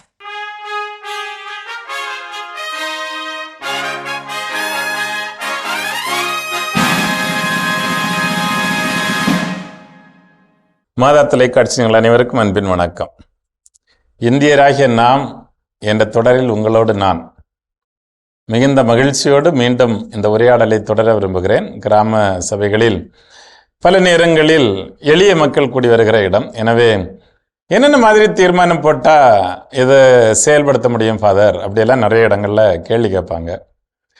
ஏன்னா நம்முடைய இப்போ தற்போதைய முதலமைச்சரே பல நேரங்களில் இந்த கிராம சபை கூட்டங்களைத்தான் தாங்கள் ரீச் ஆவதற்கு பயன்படுத்தினார்கள். எனவே எப்படிப்பட்ட தீர்மானங்களை போடலாம்? உங்களுக்காக சில மாதிரி தீர்மானங்கள். ஏன்னா உங்களுடைய தீர்மானங்கள் சட்டமன்றத்தில் ஏற்றப்படுகிற தீர்மானங்களுக்கு இணையான அதிகாரம் கொண்டவை என்பதை மறந்து விடாதீர்கள். நம்ம என்ன நினைக்கிறோன்னா, எளிய மனிதர்கள் நாம் என்ன செய்ய முடியும்? இல்லை.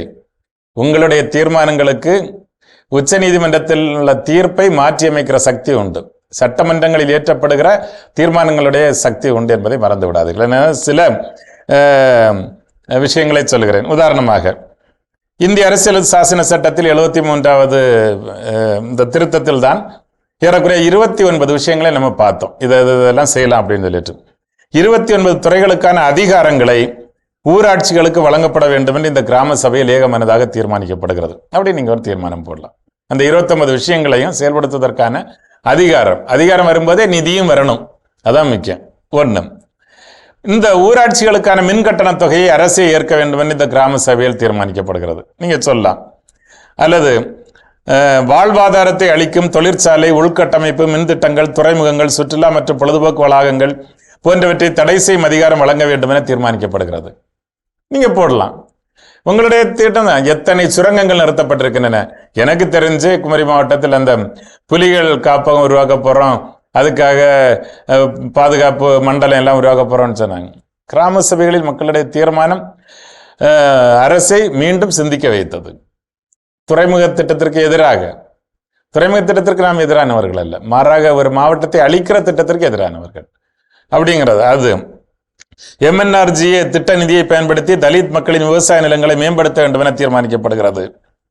ஊராட்சி தலைவர், கிராம சபை அந்த எல்லைக்குட்பட்ட திட்டங்களுக்கு தடையில்லா சான்றை வழங்காமல் இருக்க முடிவு செய்தால் அம்முடிவே இறுதியானதாகும். அப்போ இந்த மாதிரி நம்முடைய வாழ்வை பாதிக்கின்ற பல்வேறு பிரச்சனைகளை குறித்து நாம் அங்கே தீர்மானம் எடுக்கிற பொழுது அதற்கு மிக வலுவான அதிகாரம் இருக்கிறது. ஒருவேளை இதை வச்சு சுப்ரீம் கோர்ட்ல ஒரு லாயர் ஆர்கியூ பண்றான்னு வச்சுக்கோங்க, அந்த கிராம சபை, அந்த பகுதியில் இருக்கிற 10 கிராம சபைகளில் மக்கள் இப்படி தீர்மானம் ஏற்றியிருக்கிறார்கள், எனவே இதை கண்டிப்பாக நீங்கள் மதிக்க வேண்டும் அப்படின்னு சொன்னா அது செல்லுபடியாகும். தூத்துக்குடியில் நடந்த பல பிரச்சனைகள், பல தொழிற்சாலைகள் எல்லாம் நிலத்தடி நீரை மாசுபடுத்தி மக்களுடைய வாழ்வை சீரழித்து மக்களுடைய சுகாதாரக்கேற்றுக்கு காரணமாக இருந்த பொழுது அந்த பகுதியில் இருந்த கிராம சபையினர் இத்தகைய தீர்மானங்களை நிறைவேற்றி உச்ச நீதிமன்றத்தில் அது ஏற்றுக்கொள்ளப்பட்டது என்பதை நீங்கள் மறக்கக்கூடாது. அவ்வளவு சக்தி உங்களுடைய மக்களுடைய தீர்மானங்களுக்கு உண்டு. ஆனால் அதுல எல்லாரும் அந்த மக்கள் மீது, சமூகத்தின் மீது, நாட்டின் மீது, ஜனநாயகத்தின் மீது, சமய சார்பின்மையின் மீது, சமத்துவத்தின் மீது எல்லாம் நம்பிக்கை கொண்ட அனைவரும் ஒன்று சேரும் பொழுதுதான் அது நிறைவேறுகிறது. அதான் அதுல மிக முக்கியமான விஷயம். எனவே அப்படி இருக்கிற பொழுது கண்டிப்பாக அது நிறைவேறும். குறிப்பாக பாருங்கள், ஊராட்சிக்கு ஒப்படைக்கப்பட்டுள்ள பொது நிலங்களை சட்டத்திற்கு புறம்பாக ஆக்கிரமிப்பு செய்யப்பட்டுள்ள நபர்களிடமிருந்து தமிழ்நாடு ஊராட்சிகள் சட்டப்பிரிவு 13 பயன்படுத்தி ஆக்கிரமிப்புகளை அகற்றுவதென கிராம சபையில் ஏகமனதாக தீர்மானிக்கப்படுகிறது அப்படின்னு சொல்லிட்டு ஒரு தீர்மானம் எடுத்தோம் அப்படின்னு சொன்னா அரசு, அதாவது கலெக்டருக்கு போயிடும், அரசு கண்டிப்பாக தலையிட்டு ஆக்கிரமிப்பில் இருக்கிற நிலங்களை எடுத்தாகணும். இன்றைக்கு உயர்நீதிமன்றம் எல்லாம் எப்படி பேசுறாங்க? கோயில் நிலங்கள் ஆக்கிரமிச்சிருவங்களை வெளியேற்று, மக்களுடைய பொது பயன்பாட்டிற்கான நிலங்கள்ல இருக்கிறவங்களை வெளியேற்று அப்படின்னு ஏன் சொல்றாங்க? இவையெல்லாம் பல்வேறு கிராம சபைகளில் அங்கிருந்த அக்கறையுள்ள மக்கள், சமூக அக்கறையுள்ள மக்கள், சமூக நீதி மீது பிடிப்பு கொண்ட மக்கள் இத்தகைய தீர்மானங்களை இயற்ற வைத்து அவை நீதிமன்றங்களுடைய வாசற்கதவை சென்று தட்டியதால் தான் இன்றைக்கு அந்த நிலங்கள் எல்லாம் மீட்கப்படுகின்றன என்பதை நாம் மறந்துவிடக்கூடாது. எனவே நம்மால் முடியும், நம்மால் மட்டுமே முடியும் என்பதை உணர்ந்தவர்களாக நாம் வாழுகிற பொழுது கண்டிப்பாக தன்னிறைவு பெற்ற நம்முடைய சுயாட்சி கிராமங்களை உருவாக்க முடியும். அதுவே நம்முடைய முன்னோருடைய கனவு. அதற்காக உழைக்க முன்வாருங்கள் என அன்போடு வேண்டி கேட்டுக்கொள்கிறேன். நன்றி, வணக்கம். அருமையான இந்தியராகிய நாம் பகுதி பார்த்துட்டோம். அதோட இன்னைக்கு நம்ம பேசிட்டு இருக்கிறோம். பொறுமையா இருப்பதனால் நமக்கு கிடைக்கக்கூடிய நன்மைகள் என்னென்ன அப்படின்னு சொல்லி அடுத்தது என்ன சொல்றாங்க? அடுத்தது என்ன கற்றுக் கொடுக்குதுன்னா கிராட்டிடியூட். அது நமக்கு கற்றுக் கொடுக்குது. பல நேரங்களில் நம்ம வந்து கடவுள்கிட்டே கேட்போம், நீ எனக்கு என்னதான் செஞ்சேன்னு எனக்கு தெரியல, நான் உங்ககிட்ட இதெல்லாம் கேட்குறானே எனக்கு எதுவுமே கொடுக்க மாட்டேங்கிற அப்படின்னு சொல்லிட்டு அந்த ஒரு நிமிஷம் நம்ம பொறுமையாக இருந்து யோசிச்சோம்னா நமக்குள்ள அவ்வளோ நன்மைகளை கடவுள் நமக்கு செஞ்சிருப்பாரு. ஸோ அதுக்காக கடவுளுக்கு நம்ம நன்றி சொல்லுவோம். அதுக்கப்புறம் கொஞ்சம் பொறுமையாக யோசிச்சு பார்த்தோன்னா நமக்கு மற்றவங்கள்லாம் என்ன செஞ்சுருப்பாங்க, என்ன நன்மைகளை செஞ்சுருக்காங்க அப்படின்னு சொல்லிட்டு அவங்களுக்கு ஒரு நன்றி சொல்லணும் அப்படின்ற ஒரு எண்ணம் நமக்கு வரும். பல நேரங்களில் நம்ம ஒரு கேள்வி கேட்போம், நீ எனக்கு என்ன செஞ்ச, உன்னால் எனக்கு என்ன பிரயோஜனம், நீ எனக்கு தண்டமாக தான் இருக்கே, உன்னால் ஒரு பிரயோஜனமும் கிடையாதுன்னு சொல்லிட்டு மற்றவங்களை நம்ம குறை சொல்லிட்டே தான் இருப்போமே. ஸோ அப்படி சொல்லாமல் நம்ம பொறுமையாக இருந்து அவங்க என்ன செஞ்சாங்க அப்படின்னு நம்ம யோசிச்சு பார்த்தோம்னா கண்டிப்பாக அவங்களுக்கு நன்றி சொல்லணும் ஒரு எண்ணம் வரும். கண்டிப்பாக ரொம்ப சிறப்பாக சொன்னீங்க. நிச்சயமாக நம்ம பல நேரங்களில் கோபத்தில் இருக்கிறப்ப தான் எல்லாம் கேட்குறோம். அது கடவுளாக இருந்தாலும் சரி, பக்கத்தில் இருக்கக்கூடிய மனிதராக இருந்தாலும் சரி, எனக்கு நீ என்ன செஞ்ச, நான் கேட்டதெல்லாம் என்ன எனக்கு செஞ்சுட்டியா அப்படின்லாம் கேட்குறோம். ஆனால் அந்த பொறுமையாக இருந்து யோசிக்கின்ற பொழுதுதான் நாம் பெற்றுக்கொண்ட நன்மைகள் என்னங்கிறதே நம்ம கண்களுக்கு தெரியும். ஸோ அதனால் பொறுமை நமக்கு நன்றி உணர்வை கற்றுக் கொடுக்கிறது. சிறப்பு கற்றுக்கொள்வோம். இன்னும் வேற என்ன விஷயம் இருக்குங்கிறத தொடர்ந்து. ஓகே.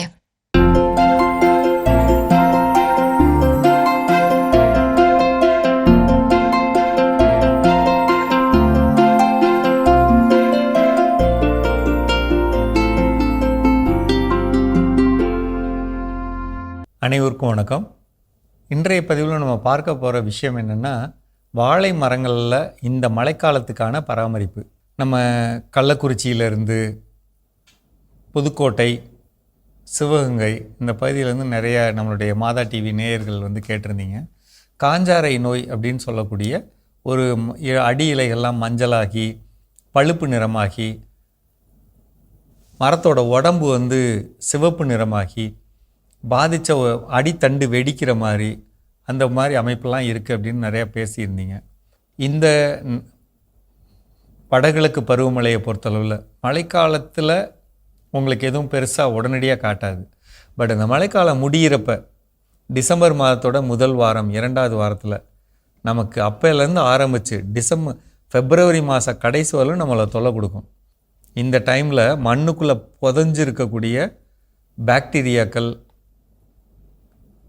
பூஞ்சைகள், முக்கியமாக மழை பெஞ்சிச்சுன்னா தண்ணி இந்த மண்ணுக்கு இடையில இருக்க ஓட்டையில் ஃபுல்லாக தண்ணி நிறைஞ்சிருச்சுன்னு வைங்களேன், காற்று உள்ளே போகாது. காற்று உள்ளே போகலைனாலே நன்மை செய்யக்கூடிய பூஞ்சைகள் அல்லது பாக்டீரியாக்கள் அது வளராது. அப்போ எது வளரும்னா இதுதான் வளரும், தீமை செய்யக்கூடியது வளரும். வளர்ந்து நிலம் ஃபுல்லாக பரவிடும். பரவுச்சுன்னா அது எப்படி இருக்கும்னா, ஏற்கனவே போன வருடத்தில் வந்து நமக்கு தொல்லை கொடுத்து மண்ணில் காஞ்ச அந்த பூஞ்சையெல்லாம் எழுப்பி விட்டு கொண்டு வரும். அதனால தான் இப்போ நீங்கள் சொல்கிறீங்க காஞ்சாரை நோய் வருது. வாழையை பொறுத்தவரை 6 வகையான பூஞ்சை நோய்கள் இருக்குது. அந்த நோய்களில் அதிகபட்ச நோய்ங்கிறது ஆந்த்ரநாக்ஸ் அப்படிங்கிறது. வேர் மண்டலம் அழுகிறது, வேர் அழுகிறது, அடி குருத்து அழுகிறது, தண்டு அழுகிறது, தலை அழுகிறது. 6 வகை இருக்குங்க. நம்ம அது வராமல் இருக்கணும்னா இந்த காலத்தில் மாதம் ஒரு முறை ஒரு ஏக்கருக்கு நீங்கள் 800 மரம் போட்டிருந்தாலும் 1000 போட்டாலும் 1200 போட்டாலும் தயவு செய்து ஏக்கருக்கு மொத்தத்துக்கு நான் சொல்கிறேன் 2 லிட்டர் அல்லது 4 கிலோ ட்ரைகோடர்மா விரிடி அல்லது சூடோமோனஸ் தண்ணியில் கலந்து ஏதாவது ஒரு நேரத்தில் தரையில் விட்டுருங்க. அது பரவும். இது நன்மை செய்யக்கூடிய பூஞ்சை அல்லது பாக்டீரியா என்ன செய்யும், அப்படியே பரவுறப்ப ஏற்கனவே தீமை செய்யக்கூடிய பூஞ்சை பரவி இருக்குன்னா அது மேலே அப்படியே இது அது மேலே படர்ந்து அதை இல்லாமல் பண்ணிடும். அப்போ நம்ம வாழை நல்லாயிருக்கும். ஏன்னா நமக்கு ஜனவரியில் அறுவடை, பிப்ரவரியில் அறுவடைங்கிறப்ப அந்த நேரத்தில் போய் நமக்கு தொல்லை பண்ணிகிட்டு இருந்தால் வரக்கூடிய குலைகள் காஞ்சு கருகி அதில் சிவப்பு புள்ளி வர்றது அப்படின்னு 1000 தொல்லை வரும். தயவுசெய்து இந்த 200 ரூபாய் கணக்கு பார்க்காதீங்க. நவம்பர், டிசம்பர், இன்னும் சொல்லப்போனால் ஜனவரி, இந்த மாதங்களில் 200 ரூபாய் செலவு பண்ணி ட்ரைகோடர்மா விரிடி, சூடோமோனஸ் இதை பயன்படுத்திக்கங்க. அல்லது ட்ரைகோடர்மா விரிடியும் பாசிலோமைசிஸ் இது பயன்படுத்திங்க. அதுவாக பரவிக்கும். பரவி உங்களுக்கு நல்லது பண்ணும். 1. 2வது, யாரெல்லாம் குலைகள் தள்ளி நமக்கு ஜனவரி மாதம், பிப்ரவரி மாதத்தில் விளைச்சலுக்கு வரப்போகுதுன்னு இருக்குதோ அவங்கெல்லாம் தயவு செய்து 100 லிட்டர் தண்ணியில் 2 அல்லது 3 லிட்டர் பஞ்சகாவியா அல்லது 2 லிட்டர் மீன் அமிலம் அல்லது ரொம்ப மோசமாக வச்சாலும் மோர் கிடச்சதுன்னா 10 லிட்டரு இதை கலந்துட்டு இது கூட சோலுபார் அப்படிங்கிற போரான் பவுடர் 200 கிராம் இதை கலந்துக்கங்க. இதை நீங்கள் ஒவ்வொரு குலைகள்லையும் தெளிங்க. அப்படி தெளிக்க தெளிக்க அந்த காய்கள் முழுமையான அளவில் பெருசாகும். உள்ள பழத்தோட அளவு பெரிதாகும். எடையும் கிடைக்கும். முக்கியமாக எடை கிடைக்கும். இது செய்யலாம்.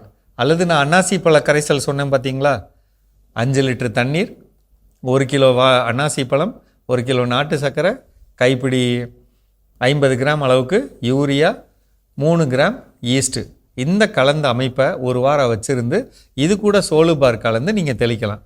அப்படி தெளிக்கிறப்ப நமக்கு அப்போவும் இது நல்லது நடக்கும். இது எப்போ தெளிக்கலாம்? 15 நாட்களுக்கு ஒரு முறை தெளிக்கலாம். அப்படி தெளிக்கிறப்ப ஒரு 4 தடவை தெளிச்சிட்டா போதுங்க, அல்லது 3 தடவை தெளிச்சிட்டா போதும்.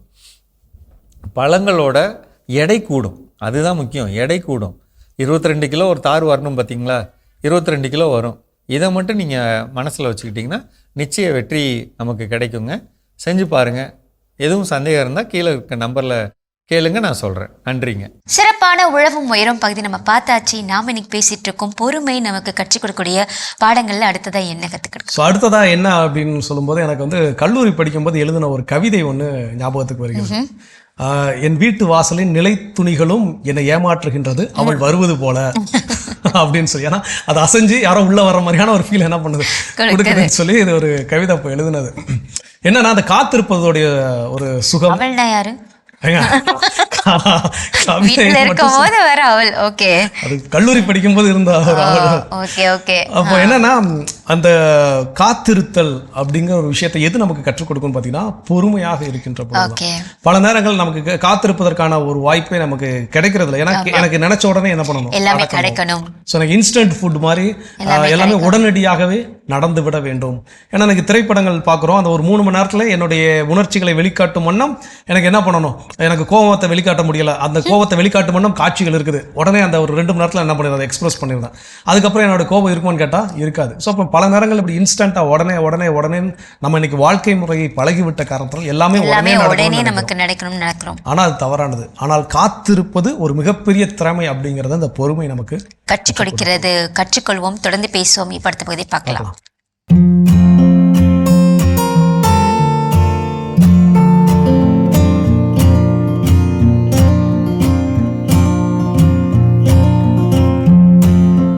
அன்பான மாதா தொலைக்காட்சி நேயர்களுக்கு வணக்கம். இன்றைய காலகட்டத்தில் யாருக்கு பாரு அலர்ஜி, என்ன allergy? Dust allergy, food allergy, புரியுதுங்களா? அதுக்கப்புறம் அத்திக்கேரியா இச்சிங், அதுக்கப்புறம் வந்து பார்த்தீங்கன்னா ஸ்கின் அலர்ஜி, இப்படி பலவித அலர்ஜி, டோட்டல் அலர்ஜி இருக்கு. இதுக்கு காரணம் என்ன? இம்யூனிட்டி கம்மி, நோய் எதிர்ப்பு சக்தி குறைவு, டாக்ஸின்ஸ் உள்ள உட்காந்துருக்கு, அந்த டாக்ஸின்ஸ் வெளியே போகணும். இவ்வளோதான் விஷயம். இப்போது ஒரு எக்கு போட்ட ஒரு ஃபுட்டு இப்படி வச்ச உடனே அவங்களுக்கு அலர்ஜி. அப்போ எக் அலர்ஜி. அப்புறம் டஸ்ட்டு ஒரு க்ளீன் பண்ணுறாங்க, இல்லை ரோட்டில் போகிறாங்க, உடனே தும்மல். சிலர் காலையில் தூங்கி எழுவாங்க, எழுந்து இப்படி போவாங்க, ரூம் விட்டு வெளியே தான் வந்திருப்பாங்க. அந்த ரூமுக்கும் இந்த ரூமுக்கும் அந்த டெம்பரேச்சர் மாறுது, இல்லை மாசு நிறைந்து காணப்படுது, உடனே அலர்ஜி. இன்னும் சிலர் இப்படி வந்து ஃபேஸ் வாஷ் பண்ணுவாங்க காலையில், தண்ணி பட்ட உடனே தும்மல். அம்மா வீட்டில் சமைச்சிட்டு இருப்பா, உடனே அந்த நெடி சமையல் ஸ்மெல் அலர்ஜி. புரியுதுங்களா? இப்போ டஸ்ட்ல போறாங்க அலர்ஜி, ஒரு கிளீன் பண்றாங்க அலர்ஜி. இவ்வளோ எதுக்கு? பால் பொருள் அலர்ஜி. அப்போ ஃபுட் அலர்ஜி நிறைய இருக்கு. ஒவ்வொரு பொருள் ஒவ்வொருத்தருக்கு அலர்ஜி. மில்க் ப்ராடக்ட்னு எடுத்தீங்கன்னா பால், மோர், தயிர், வெண்ணெய், சீஸ் எல்லாமே, பன்னீர்ல இருந்து எல்லாமே அவங்களுக்கு ஒத்துக்கொள்ளாம இருக்கு. இப்படி டோட்டல் அலர்ஜி. இன்னொன்னு இந்த ஸ்கின் அலர்ஜி, அத்திக்கரியா. பாத்தீங்கன்னா ஃபர்ஸ்ட் லேசா எறும்பு கடிச்ச மாதிரி இருக்கும், அப்புறம் கோடு கோட ரேஷஸ் வரும். இப்படி அவ்வளோ அலர்ஜிக்கும் மெயின் ரீசன் இம்யூனிட்டி கம்மி. இவ்வளவுதான் அந்த காலத்துல நமக்கு சொன்னது. நோய் எதிர்ப்பு சக்தி குறைவுனால நமக்கு பல நோய்கள் வருது. அப்போ இதை வந்து முல்லை முள்ளால் சரி பண்ணும். இப்போ ஒரு எக்ஸாம்பிள், ஒரு லைம் ஜூஸ் அலர்ஜி, ஒரு இளநீர் அலர்ஜி, இப்படி இருக்கு. கரெக்டா? ஃபுட்டில் நிறைய இருக்கு. நம்ம எக்ஸாம்பிள் இது மாத்திரம் எடுத்துக்கிறோம். இளநீரா? அச்சோ, எனக்கு ஒத்துக்காதுப்பா, எனக்கு வேண்டாம். நான் என்ன சொல்றேன், இந்த இளநீர் தானே உங்களுக்கு அலர்ஜி, அதையே உங்களுக்கு முள்ளால் எடுப்பது போல் நீங்க இளநீரையே சாப்பிட்டு உங்க அலர்ஜியை போக்கிக்கலாம். இது எப்படி? இதுதானே உங்க கொஸ்டின் எல்லாருக்கும். ஒன்றும் இல்லை, நீங்க சாதாரணமாக இளநீர் எப்படி குடிக்கிறீங்க? ஒரு கடைக்கு போறீங்க, ஒரு இளநீர் கேட்குறீங்க, அவர் நல்லா கட் பண்ணி கொடுக்குறாரு, அது ஒரு ஸ்ட்ரா போட்டு கொடுக்குறாரு, நீங்கள் அதை வாங்குறீங்க, ஒரு ஸ்ட்ரா போட்டு குடிச்சிட்டு 1 minute ஆர் மேக்ஸிமம் 2 minutes, அவ்வளோதான் குடிச்சிடுறீங்க, போட்டுறீங்க, போயிடுறீங்க. உடனே என்ன சொல்கிறீங்க? எனக்கு அலர்ஜிங்கிறீங்க. நம்ம இயற்கை மருத்துவத்தில் என்ன சொல்கிறோம்? சுவைத்து சுவைத்து உமிழ்நீர் கலந்து சாப்பிடுங்க. அப்போது நீங்கள் அந்த இளநீரை கொஞ்சம் வாயில் வச்சுக்கோங்க, ஒரு 5 முறை 6 முறை 10 முறை நாக்கால் மிக்ஸ் பண்ணுங்க. மிக்ஸ் பண்ணால் ஃபஸ்ட்டு நீங்கள் வச்சது இளநீர், 10 முறை மிக்ஸ் பண்ண பிறகு பார்த்தீங்கன்னா அது இளநீர் இல்லை, அந்த சலைவாவோட மிக்ஸ் ஆன போது டேஸ்ட் மாறும். அப்போ நீங்கள் உள்ளே அனுப்புங்க, எந்த அலர்ஜியும். அது ஆஸ்மா பேஷண்ட்க்கு இளநீர் அலர்ஜி, இதே ஆஸ்மா பேஷண்ட்க்கு இளநீர் குடிச்சு அலர்ஜியே இல்லாமல் இருக்கிறவங்களும் இருக்காங்க. ட்ரையல் நீங்கள் ஒவ்வொருத்தரும் வீட்டில் சாப்பிட்டு பாருங்க, உங்களுக்கு என்னென்ன பொருள் அலர்ஜியோ அப்போ நீங்கள் இந்த பக்குவத்தில் மென்று சுவைத்து உமிழ்நீர் கலந்து குடிச்சா எந்த ஃபுட்டுமே உங்களுக்கு அலர்ஜி பண்ணாது. இன்னொரு விஷயம் இங்கே உங்களுக்கு இன்ஃபர்மேஷனாக சொல்கிறேன். இப்போ கத்திரிக்காய் அலர்ஜி. ஆமாம், இது எப்படின்னா நீங்கள் கத்திரிக்காயை காம்பு கட் பண்ணிட்டு நீங்கள் சமைச்சு சாப்பிடும்போது உங்களுக்கு அலர்ஜி. இந்த கத்திரிக்காயை நம்ம முன்னோர்களே என்ன சொல்கிறாங்க தெரியுங்களா? அந்த காம்போட போட்டு சமைக்க, சாப்பிடும்போது காம்பு எடுத்துருங்க, சாப்பிடுங்க, அலர்ஜி பண்ணாது. இந்த மாதிரி ஒவ்வொன்றுத்துக்கும் நம்ம முன்னோர்கள் வழி சொல்லிட்டாங்க. புதுசாக நாங்கள் எதுவும் கண்டுபிடிச்சி சொல்லலை, ஏற்கனவே இருக்கு, அதை உங்களுக்கு நினைவு கூறுறோம், ஞாபகப்படுத்துகிறோம்.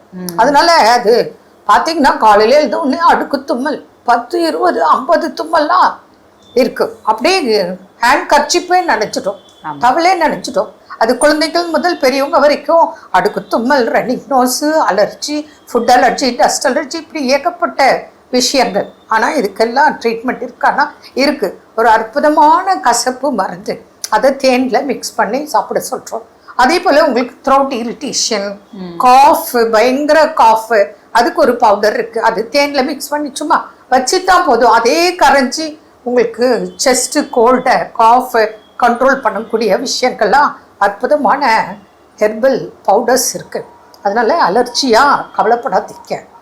எந்த உங்களுக்கு ஸ்னீசிங் இருக்கலாம், இல்லை காஃப் இருக்கலாம், ட்ரை காஃப் இருக்கலாம், அடுக்கு தும்மல், ஸ்கின் அலர்ஜி, அட்டிகேரியா, எதுவாக இருந்தாலும் இதுக்கெல்லாம் ட்ரீட்மெண்ட் இருக்குது. வருடக்கணக்கில் நீங்கள் கஷ்டப்பட்டவங்கெல்லாம் சில மாதங்களையே குணமாகலாம். என்ன நேர்களே, மீண்டும் நாளை சந்திப்போம். நன்றி. அன்னை மரியே வாழ்க. சிறப்பான நம்ம ஒரு வைத்தியம் பகுதி பார்த்துட்டோம். நிகழ்ச்சியோட நிறைவுக்கு வந்தாச்சு. ஸோ இன்னைக்கு நாளில் நம்ம பேசிட்டு இருக்கிறோம் பொறுமையினால் நமக்கு கிடைக்கக்கூடிய நன்மைகள் என்னென்ன, அது நமக்கு கற்றுத்தரக்கூடிய வாழ்க்கை பாடங்கள் என்னென்ன அப்படின்னு சொல்லி ஃபைனலாக என்ன சொல்கிறாங்க? ஃபைனலாக என்ன சொல்கிறாங்கன்னா, நம்மளுடைய வாழ்க்கையில் அமைதியே இல்லையா, அப்போ நீங்கள் ஒன்று செய்யணும், பொறுமையாக இருக்கணும். பொறுமையாக இருந்துட்டாலே போதும், வாழ்க்கையில் நம்ம இழந்த எல்லாத்தையுமே நம்ம மீண்டும் பெற்றுக்கொள்ள முடியும். கண்டிப்பாக நீங்கள் சொல்கிறது 100% உண்மையான ஒன்று. யாருக்கெல்லாம் வாழ்க்கையை அமைதியாக இருக்கணும்னு விருப்பப்படுறீங்களோ அவங்க எல்லாரும் ரொம்ப கற்றுக்கொள்ள வேண்டிய ஒரு மிகப்பெரிய ஒரு பேசிக்கான ஒரு எளிதான ஒரு விஷயம் என்ன அப்படின்னு பார்த்தீங்கன்னா பொறுமை தான். கோபப்படும் போது கூட 1 செகண்ட் 2 செகண்ட் வெயிட் பண்ணி கோபப்பட்டோம் அப்படின்னா நிச்சயமாக அந்த கோபத்தோட வீரியம் என்ன ஆயிரும், குறைஞ்சிரும். நாளடைவில் சில விஷயங்கள் நமக்கு கோவமே வராது. ஒரு சில இன்னைக்கு இப்போவே நம்ம லைஃப்பில் நினச்சி பார்த்தோம்னா வாழ்க்கையில் நம்மளை வச்சு அடிக்கிற அடியில் சில விஷயத்துக்குலாம் ஒரு 20 வருஷத்துக்கு முன்னாடி 15 வருஷத்துக்கு முன்னாடி பயங்கரமாக கோவப்பட்டிருப்போம். இன்னைக்கு அதே விஷயத்துக்கு நம்ம அதே கோபத்தை வெளிப்படுத்துவோமான்னு கேட்டால் இல்லை. ஏன்னா பக்குவப்பட்ட நிலையை அடைந்திருக்கிறோம். அந்த பக்குவப்பட்ட நிலை எது நமக்கு கற்றுக் கொடுத்திருக்கிறது? இந்த பொறுமை நமக்கு கற்றுக் கொடுத்திருக்கிறது. சில இடங்கள்ல நாம் பொறுமையாகத்தான் இருந்தாக வேண்டியுள்ளது. அப்போ அந்த பொறுமையாக இருந்தால் தான் இந்த இடத்துல வேலை நடக்கும் அப்படிங்கிறது. அப்போ வாழ்க்கை அமைதியாக வேண்டுமா, பொறுமை ரொம்ப ரொம்ப அவசியம். ஸோ சிறப்பான நாள், சிறப்பான சிந்தனை. இந்த சிந்தனையோடு இன்னைக்கு நாளில் யார் யார் திருமண நாள், பிறந்த நாள் கொண்டாடுறாங்க பார்க்கலாம்.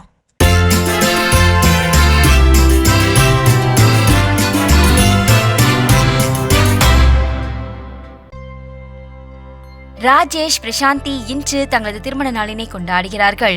இவர்களை வாழ்த்துபவர்கள் அப்பா வின்சென்ட் பரமேஷ், அம்மா சாண்டா மேரி, மகன் ஜெனித் லியாண்டர், தாத்தாக்கள், பாட்டிகள், குடும்பத்தினர், உறவினர்கள் மற்றும் நண்பர்கள்.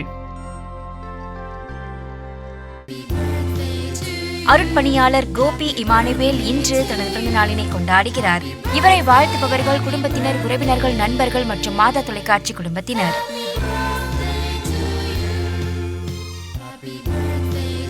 சாண்டா மேரி இன்று தனது பிறந்த நாளினை கொண்டாடுகிறார்.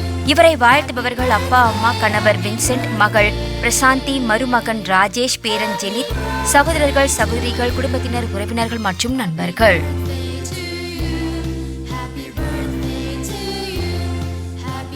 நாமக்கல்லை சேர்ந்த ஜோனிஷி இன்று தனது 8ஆம் ஆண்டு பிறந்த நாளினை கொண்டாடுகிறார். இவரை வாழ்த்துபவர்கள் அப்பா லாரன்ஸ், அம்மா அனிதா, அண்ணன் ஜோஷ்வா, தாத்தாக்கள், அம்மாச்சிகள், பாட்டிகள், மாமா, அத்தை, குடும்பத்தினர், உறவினர்கள் மற்றும் நண்பர்கள். சிறப்பான விழாக்குளம் பகுதி நம்ம பார்த்தாச்சு. இன்றைக்கு திருமண நாள், பிறந்த நாள் கொண்டாடின எல்லாருக்குமே சிறப்பான வாழ்த்துக்களை தெரிவித்துக் கொண்டு அவங்களுக்கான இறை ஆசிரியம் காத்துட்டு இருக்கு, அதையும் பார்க்கலாம்.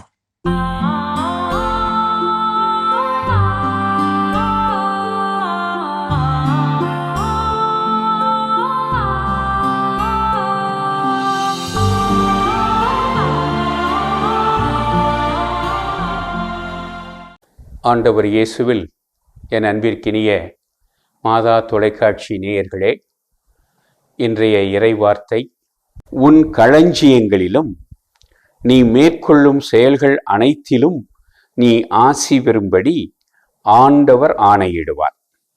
உன் கடவுளாகிய ஆண்டவர் உனக்கு கொடுக்கவிருக்கும் நாட்டில் நீ ஆசி பெற்றிடுவாய். இணைச்சட்டம் 28வது அதிகாரம், இறை வார்த்தை 8. உன் களஞ்சியங்களிலும் நீ மேற்கொள்ளும் செயல்கள் அனைத்திலும் நீ ஆசி பெறும்படி ஆண்டவர் ஆணையிடுவார். இது இன்றைய இறைவார்த்தையின் முதல் பகுதி. இன்றைக்கு களஞ்சியங்கள் உள்ள வீடுகள் இருக்கிறதா என்றால் தெரியவில்லை. நாங்கள் கிராமங்களிலே வாழ்ந்த பொழுது எங்களுடைய வீட்டிலெல்லாம் பெரும்பான்மையான வீடுகளிலே மச்சு என்று இருக்கும். அந்த மச்சு என்பது ஏறத்தாழ அந்த ஆண்டுக்கு தேவையான உணவுப் பொருள், குறிப்பாக நெல்லை காய வைத்து பதப்படுத்தி மேலே மச்சிலே போட்டு விட்டால் அது 1 வருடம் 2 வருடத்திற்கு கெட்டு போகாமல் இருக்கும். மாதம் மாதம் தேவையான நெல்லை கீழே எடுத்து அவித்து ஆலையில் கொடுத்து அரைத்து அதனை உணவுக்கு வைத்துக்கொள்வோம். அப்போது ஒரு வருஷத்திற்கு கடவுள் அந்த வாழ்வாதாரத்தை பாதுகாத்து தந்து விடுகிறார்.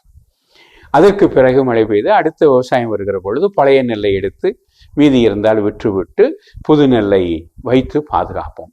இப்படி கடவுள் அன்றாடம் நம்மை பாதுகாக்கிறார், அதில் கருத்து வேறுபாடு இல்லை. ஆனால் ஒரு சர்டன் ஷுவரிட்டியவும் வாழ்க்கைக்கு கொடுக்கிறார். அதுதான் நம்முடைய களஞ்சியங்கள். இன்றைக்கு வேண்டுமென்றால் களஞ்சியங்கள் இல்லாமல் இருக்கலாம். சேமிப்பு இருக்கிறது, பேங்க் அக்கவுண்ட் இருக்கிறது, சேவிங்ஸ் டெபாசிட் இருக்கிறது.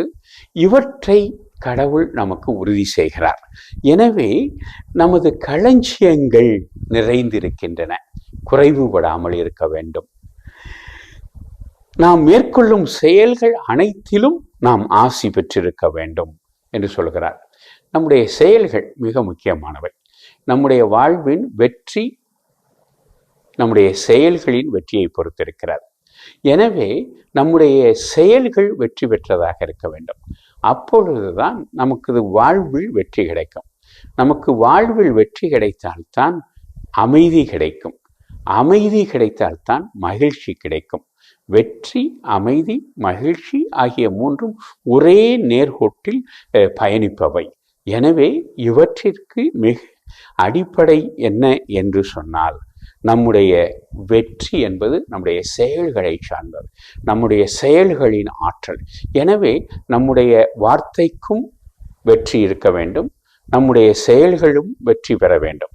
அத்தகைய வெற்றியை, குறிப்பாக நம்மளுடைய செயல்களின் ஆற்றலை இறைவன் இன்றைய நாளிலே ஆசீர்வதிக்க நாம் தொடும் காரியங்கள் நலமாக இந்த நாளிலே மன்றாடுவோம். எல்லாம் வல்ல இறைவன் தந்தை, மகன், தூய ஆவியார் உங்களை ஆசீர்வதிப்பாராக. ஆமேன். சிறப்பு. நம்ம அன்பாயரோட இறையாசிர் நம் அனைவருக்கும் நிறைவா கிடைச்சிருக்குது. இந்த மகிழ்ச்சியோடு இன்றைய நாளில் கற்றுக்கொண்ட பாடம், பொறுமையினால் நமக்கு கிடைக்கக்கூடிய நன்மைகள் என்ன, பொறுமை நமக்கு கற்றுக் கொடுக்கக்கூடிய வாழ்க்கை பாடங்கள் என்னென்ன அப்படிங்கிறது. ஸோ பொறுமை எந்த அளவுக்கு அவசியம் அப்படிங்கிறது இன்றைய நாள் நமக்கு உணர்த்தி இருக்கிறது. ஸோ கடவுளுக்கு நன்றி சொல்லி இன்னைக்கு நம்ம நிகழ்ச்சி நிறைவு செஞ்சதுனால இனிதே தொடங்கலாம்.